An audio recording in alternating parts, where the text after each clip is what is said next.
Hello and welcome back to Taste Odyssey. Today we're gonna make Palworld Cake. Yeah. And you're gonna be my special helper, right? Yeah. Yeah. Okay. Let's try this out. Wanna try? What is it?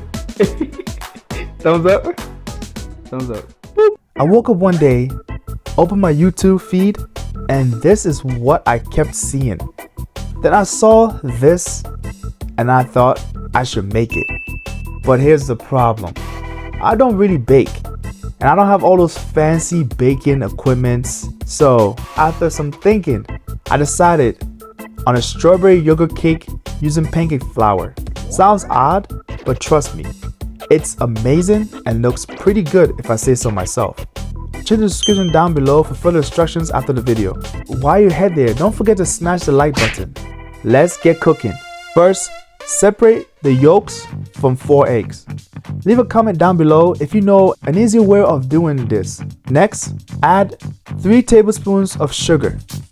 I use monk fruit sweetener. You can use any kind of sugar or sweetener you want. Next, add 5 large tablespoons of pancake mix. Then, 1.5 cups of vanilla yogurt. I use Great Value brand, but any yogurt works. Off camera, I added 1 tablespoon of honey. Then I added the strawberries. And now let's go foam up our egg whites. Add a pinch of salt and 1 to 2 tablespoons of sugar. Leave a comment if you think I did a good job or not. It's very crucial you mix into the batter gently. Please don't use a mixer. It ruins the fluffiness of the cake. Pour the batter into a greased up baking pan. Bake on the bottom rack at 230 for 30 minutes. Then move to the top rack and bake at 300 for 13 minutes. Cool for 30 minutes. Then into the fridge for 1 hour. Once chilled, ice with cream cheese icing. Like I said before, I don't have a cake spatula, so I just use a knife. Remember to always make lemonade when life gives you lemons. If you don't want all that sugar, you can skip the icing part and the cake will taste just as amazing without it.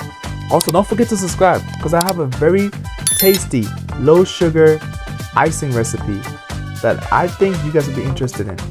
For decorating with the whipped cream, if you don't have a piping bag like me, just DIY it by using a Ziploc bag. Once done with the decorating and everything, and it's looking scrumptious, make sure to keep the cake refrigerated because of the yogurt. You don't want the cake to go bad.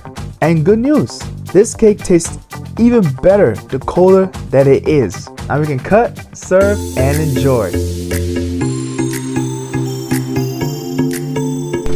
Peace.